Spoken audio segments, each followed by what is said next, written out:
King Asa trusts God for victory and peace. When King Abijah of Judah died, his son Asa succeeded him as king. Asa wanted to do what was right in God's eyes and ordered that sacred stones used to worship false gods be smashed to pieces.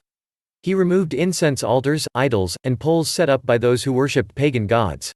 The king then encouraged the people of Judah to obey God's laws. The nation was at peace, and Asa used this time to fortify the cities. Strong city walls with towers, gates and bars were built to strengthen defenses.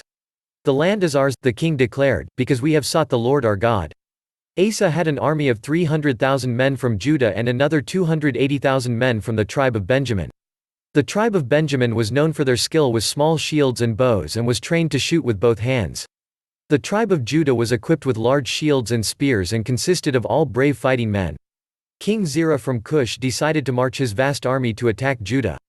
They had 1,000,000 fighters and 300 chariots. King Zerah and his soldiers approached Judah from the south. Asa gathered his troops and they took up battle positions in the valley of Zephathah near Marishah. Asa called to the Lord for help. "Only the Lord can help the powerless against the mighty," he declared. The vast army of the Cushites faced King Asa and his men. Asa called out, "We are relying on you, Lord. In your name we fight this vast army. You are our God. Do not let these men have victory against you." The battle began. King Asa's soldiers with their bows, arrow and spears against the chariots and fighters from Cush.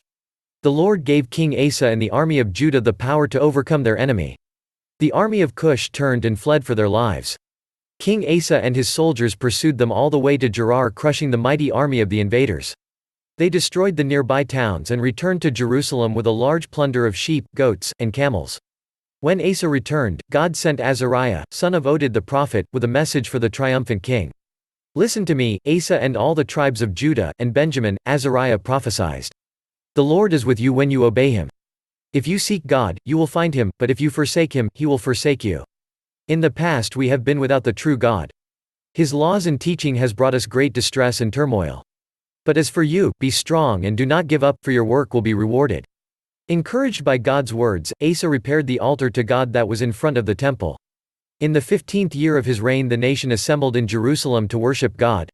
700 cattle and 7,000 sheep and goats were sacrificed as people eagerly sought the Lord.